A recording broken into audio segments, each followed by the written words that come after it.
Michael, what was it like playing such a big part then in what is now, seen as such a massive part of the club's history and is still being spoken about on days like today, 21 years on? Yeah, no, I think obviously it was such a big day in the club's history. Another one during that era. Obviously, the year before we had the Wembley. Well, 2 years before that we got promoted. Then we had the Wembley, and personally, it was a lifetime goal because it means I was always going to become a professional footballer, which had taken me 21 years and odd to do.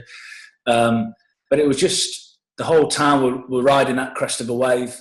To do it on that night, obviously I think we had 3 games left, but I think there was 7,000 there. There was people in the trees, people on any sort of viewing point they could get to, and then to wait to the 97th minute to be able to score the goal as well. It was just sort of the accumulation of a perfect season.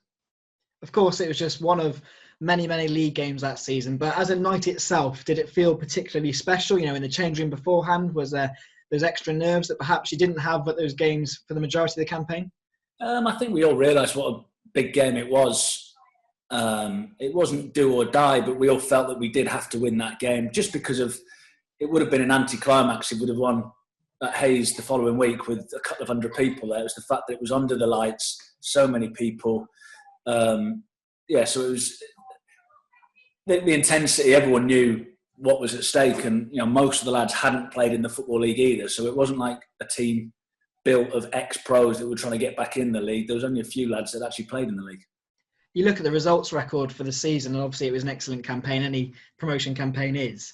But was it important to make sure that the game was business as usual, as opposed to putting too much on it? Although you did say, you were keen to do it in front of your own fan base instead of at Hayes a couple of days later.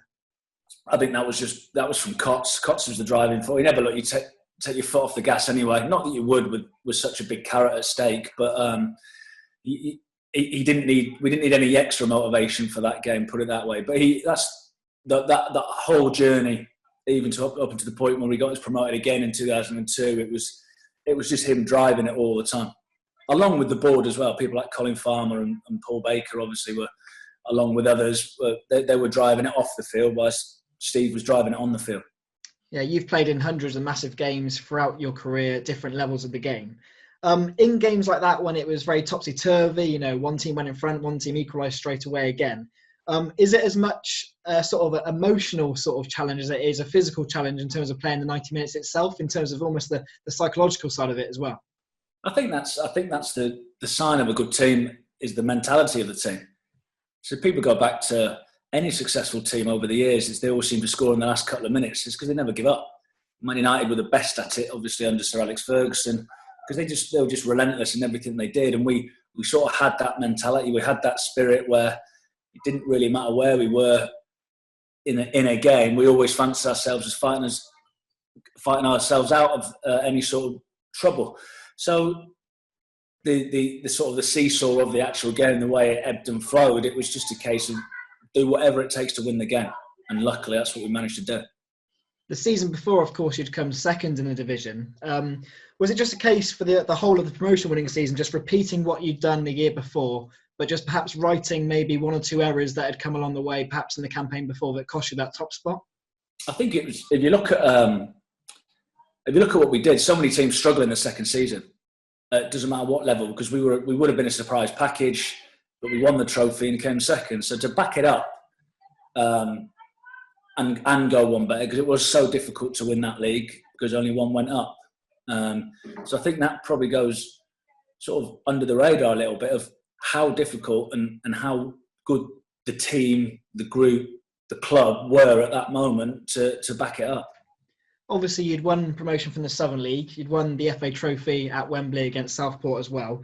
Was this a team that just knew how to win games? You get those teams, don't you, who are maybe a bit like your Lincoln City in recent years, back-to-back promotions, get to the Football League Trophy final. They just seem to only really know how to win games every single 90 minutes. Yeah, exactly. It comes back to the unity of not just the players and the staff and the supporters, even the board and the players. And sometimes you just get this sort of perfect storm, and that's what we were in. It's not that easy to create that. A lot of hard work goes behind creating that sort of people's buzzwords of culture and philosophies and things like that. It's not easy. People can talk about it all day long, but it's not easy to actually get everyone's noses pointing in the same direction. And that's what, between Paul and Steve, they managed to get everyone pulling in the same direction, and the crowd came with it. You know, you think I think we took 20,000 to Wembley the year before. So I think if we got to the playoffs this year, I don't think we'd take 20,000. But that just goes to the whole town was riding that sort of crest of emotion. You've obviously enjoyed, like you said, lots of big moments in your career, whether that's been Premier League or international football in Northern Ireland.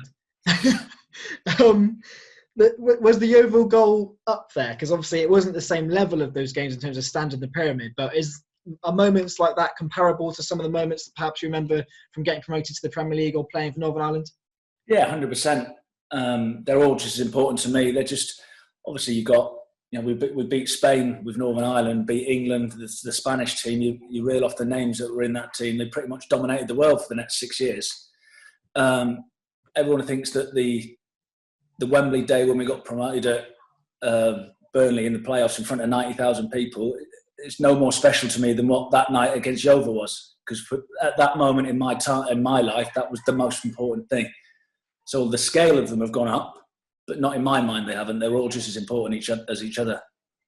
There were a lot of very experienced players in that group. Of course, Steve Cotterill had sort of boosted the squad over the course of the summer with some even more experienced arrivals after finishing second in the conference. What was it like for you being a young player in that group? It was brilliant for me. I just got looked after. I could just go and do what I wanted to do. Sometimes I'd get roughed up a little bit and I'd have Bockus stood next to me and he'd just give me a wink and he'd say, "You'll be all right, I'll look after him." And I think there was only me. Jamie was obviously 3 or 4 years, he was probably in his mid-20s, and the rest of the group was in around that 30 sort of age. So that's what I mean, real team of characters, a real drive to prove people wrong. A lot of them have been rejected along the way. So to achieve and to end up in League One, you know, talk about getting into the Football League, but a lot of that group were together in the Southern League.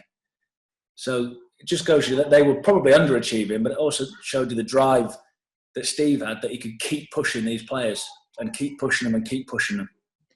When you think of yourself then as the Cheltenham manager in League Two right now, and particularly the position you find yourself in, the League Two table, can you sort of draw comparisons to that team and to use ideas and perhaps even use that as an inspiration for your group now? Or is it a very different era and a different situation that you don't feel that's potentially possible to do?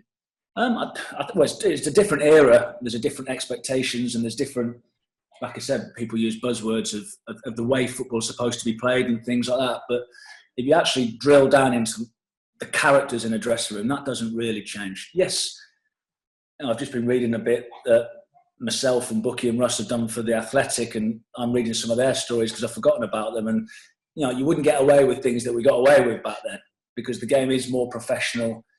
There is more detail in terms of sports science and analysis and things like that. But if you strip away the actual football and go look at characters, that is what you want. I've luckily, you know, I had 6 promotions in my career, so I was lucky that I walked into quite a few good dressing rooms, and they are important. The dressing room is so important that, and ideally, you want the players to manage it themselves. You know, I had that at Burnley. We had a group of blokes with the first promotion at Burnley. No one fancied us. No one ever really played in the top league, but we managed to get promoted. And the same thing happened, and that's what Dyche has done now. No one really fancies them every year, but they're about to, I think, the 5th or 6th season in the Premier League. So it's characters are key. Now, it's not that easy because people always want to come for money. So sometimes, from our point of view, we need to try and look past that and say, well, what can we give them rather than financially, what can we give to people? So does the modern game now, you know, the game itself now, does that allow for those sort of characters? And you talk about some of those stories there that Bucky and so on have retold, you know, as part of this anniversary. Can you still get that now? Or do you think maybe, I don't want to say for good reasons, but from your perspective, it's been good that that's been eradicated because it means that you have a certain level of control and you know what is going on with your players? I just think people have changed. You know, you walk in a dressing room now, people are on a phone. We didn't have phones. So we had to speak to each other. We had to get on. We were all a lot more local, so we'd enjoy more nights out together. But that's just the way football's changed and the way people have changed. You know, you walk down a high street now and half the people are sitting on walking down the street on their phone. So There is a definite spirit within our group, 100%. It's just a different type of spirit. Different things bring them together. So now they have FIFA tournaments and they're on Instagram and things like that. That brings them together. We used to go down the pub. That was the difference. But I don't think it's any better or any worse. Since they're definitely better professionals now. They're different animals to what we were when we were growing up. When I was 19, 20, 21, I didn't know anything. I learned on the job. By the time I got to 37, 38, I realised what I had to do and not to do to be a good pro. They're brought up through an academy system now where they're taught about nutrition and sports science and strength and conditioning, analysis, all these. I've got a 12-year-old son and he's got access to all sorts of different things through the academy. So it's brilliant how they're brought up now. Did Steve Cotterill trust the players to go and do that, or is that something which he didn't mind them doing? Did he see that almost as part of the whole success story? That was part of what we were. We did everything together. We went out together. We looked after each other together. But when we went out on the pitch, we were together as well. And most people that will tell you they've been in successful teams, you keep in contact with the people you're successful with, because it normally means you could tell the truth. They could tell you the truth, and you wouldn't always want to hear it. But there was a mutual respect of he's only telling me for my benefit. He's not having a go at me. He's not digging me out because he's trying to pass the buck. And when you see that humility and you see that honesty between people, it can pull you in powerful places. Definitely, and I'm sure you're confident what the answer is for this. Has always been a big question. The goal itself, Jamie Victory was up for the header. I think you were up for it as well, but you always remain pretty confident that it was your goal. I'll give this. I'll roll out the same answer. I know I headed it. If Jamie headed it, he headed it. But I know from players' reactions, even to this day, I go off players' reactions, and my reaction was I ran around like an absolute. If I hadn't headed the ball, I wouldn't have run around like a lunatic. Jamie's reaction was to punch the air. He'll tell you it's because he's a bit more laid back. I'm not sure you could be that laid back in the 97th minute of a must-win game. But listen, I've said it for 20-odd years, 21 years now, so it's half my life. I've had to not defend myself, but I headed the ball, so it's what it is. And in terms of the night itself afterwards, I'd imagine that the Robin's Nest and the ground was a pretty wild place to be. Oh, no, it was brilliant. The initial in the dressing room where it was just us, and then obviously we moved it up onto the balcony and shared it with the supporters. Then we went into the bar. We stayed there till God knows when. I ended up waking in a greasy spoon in St Paul's. I used to live in digs with a lad called Stephen Murphy, so I woke up in the morning literally in a face full of a full English breakfast, and he woke up with one shoe, so I'm not quite sure what we got up to end up in that state, but it was definitely worth it.